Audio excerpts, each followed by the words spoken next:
তখন আপনার সকল যৌন কার্যক্রম বন্ধ রেখে অন্তঃকোষের তলা থেকে বায়ুপথ পর্যন্ত এই অঞ্চল কয়েক সেকেন্ডের জন্য প্রচন্ড শক্তি দিয়ে খিঁচে ধরুন। এবার ছেড়ে দিন। পুনরায় কয়েক সেকেন্ডের জন্য খিঁচুনি দেন। এভাবে 2 থেকে 1 বার পর পর যখন দেখবেন বীর্য স্থলনের চাপ অনুভব চলে গেছে, তখন পুনরায় আবার যৌনকর্ম শুরু করুন। লজ্জা নয়, জানতে হবে। তো অনেকে আমাদের কাছে জানতে চান কিভাবে স্ত্রীর সঙ্গে অধিক সময় সহবাস করা যায়। তো এই কথাটা খারাপ লাগলেও অত্যন্ত গুরুত্বপূর্ণ, কেননা স্বামী স্ত্রীর সংসার একমাত্র টিকে আছে স্বামী স্ত্রীর মধুর মিলনের কারণে। যদি আমার আলোচনার মাধ্যমে আপনারা সামান্য পরিমাণ উপকৃত হন, তাহলে আমার সার্থকতা। এই জন্য আমার ভিডিওটি না টেনে সম্পূর্ণ ভিডিও দেখার অনুরোধ রইল। তাহলে চলুন কথা না বাড়িয়ে মূল আলোচনা শুরু করি।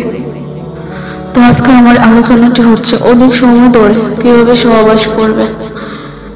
তো স্বামী স্ত্রী পবিত্র মিলনের মাধ্যমে সুখ লাভ করে। ইসলামের স্বামী স্ত্রী মিলনকে বেহেশতের সুখের সাথে তুলনা করা হয়েছে। তো বৈজ্ঞানিকভাবে প্রমাণিত যে অধিক সময় যাবৎ যৌন মিলন অত্যন্ত সুখের, তবে এ অনন্ত তখনই মাটি হয়ে যায় যখন দ্রুত বীর্যপাত হয়ে যায়।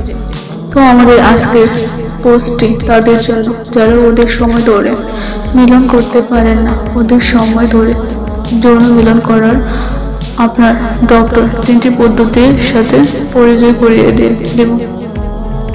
তো মিলনে পুরুষের অধিক সময় নেওয়া পুরুষত্বের মূল যোগ্যতা হিসেবে গণ্য হয়।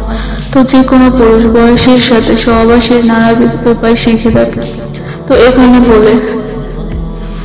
বলে রাখতে চাই, 25 বছরের কম বয়সী পুরুষ বা সাধারণ অধিক সময় নিয়ে সহবাস করতে পারছে না, তবে তারা খুব অল্প সময়ের ব্যবধানে পুনরায় উত্তেজিত এবং উত্তপ্ত হতে পারে। তো 25 এর পর বয়স যত বাড়বে, সহবাসের পুরুষ ততই অধিক সময় নেবে। কিন্তু বয়স বৃদ্ধির সাথে সাথে পুনরায় জাগ্রতা বা ইরেকশন হওয়ার ব্যবধান বাড়তে থাকে। তাছাড়া এক নারী কিংবা এক পুরুষের সাথে বারবার সহবাস করলে যৌন মিলনের অধিক সময় দেওয়া যায় এবং এই সহবাসে বেশি তৃপ্তি পাওয়া যায়। কারণ স্বরূপ নিয়মিত সহবাসে একে অপরের শরীর এবং ভালো লাগা মন্দ লাগা পছন্দ সহ আসন ভঙ্গি সুখ দেওয়া নেওয়া পদ্ধতি ইত্যাদি সম্পর্কে ভালোভাবে অবহিত থাকে। তো উল্লেখ্য, যারা বলেন এক তরকারি দিয়ে প্রতিদিন খেতে ভালো লাগে না, তারা তাই পর নারী বুকে লালসা, তাদেরকে অনুরোধ করছে দয়া করে মিথ্যাচার করবেন না এবং যুক্তিভিত্তিহীন। তো পরকে আমাদের সমাজ ব্যবস্থাকে ধ্বংস করেছে। মাত্র কয়েক মিনিটের কাম্য যাতনা নিবারণের জন্য আজীবনের সম্পর্কে অবিশ্বাসের কালো দাগ লাগবে কেন? তো অবিবাহিত ভাই ও বোনেরা, আপনাদের কি অতটা বড় বুকের পাটা আছে? যদি বিয়ের পর আপনি জানেন যে আপনার স্ত্রী সতী নয়, তখন তার সাথে বাকি জীবন কাটাবেন, তাহলে কেন শুধু বিবাহ পূর্ব সহবাসের জন্য এত ব্যাকুলতা? যে ধরনের নারীকে আপনি গ্রহণ করতে পারবেন না, অথচ সে আপনি অন্য পুরুষের ভবিষ্যতে সতীত্ব করতেন। দুঃখিত যদি কারো ব্যক্তি সত্তায় আঘাত করে থাকে। তো মূল আলোচনায় আসা যাক। বলেছিলাম সহবাসে অধিক সময় দেওয়ার পদ্ধতি ও সমূহ নিয়ে আলোচনা আজকের। তো পদ্ধতি 1।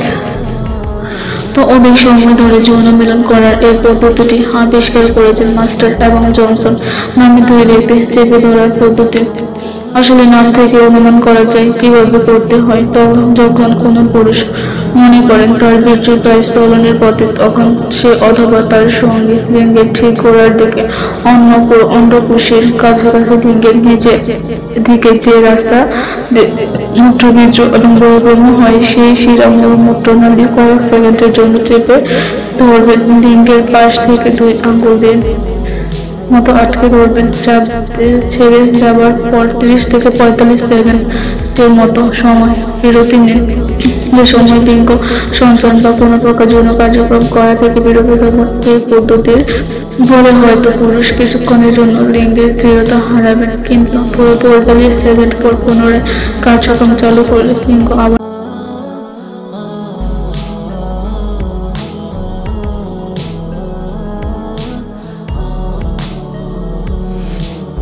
আগের দৃঢ়তায় ফিরে পাবে।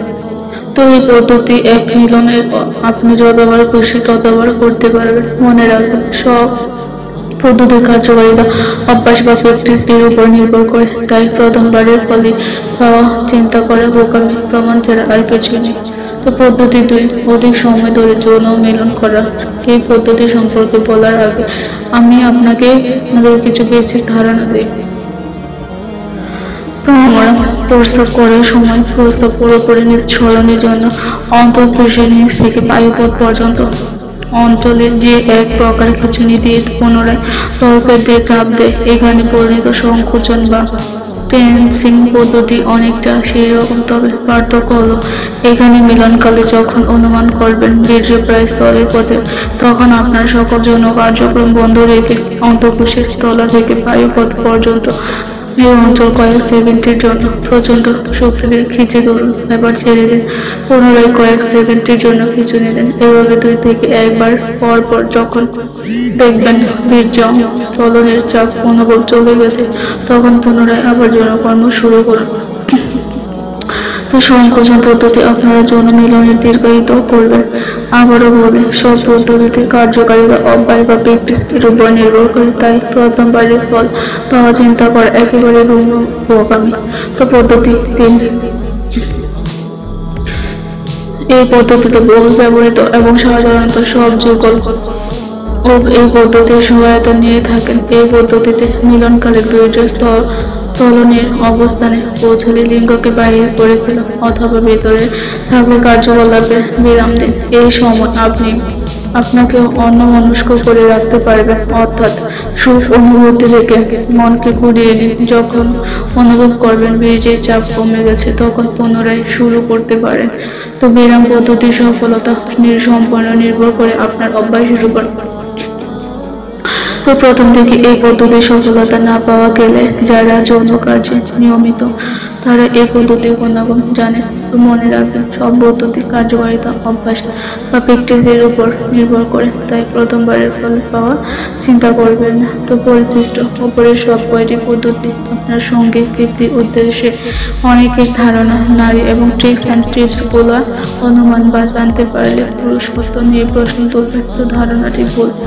তো আপনি আপনার স্ত্রীর প্রতি পদ্ধতিগুলো বুঝিয়ে বলুন, দেখবেন সে আপনাকে সাহায্য করছে, কারণ সে জানে আপনি বেশি সময় নেওয়া মানে সে লাভবান হওয়া। স্থির ও উচিত স্বামীর প্রতি যত্নশীল হওয়া।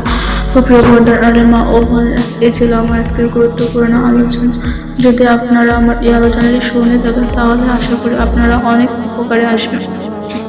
তো আজকের মতো আলোচনা এখানে শেষ। আসসালামু আলাইকুম।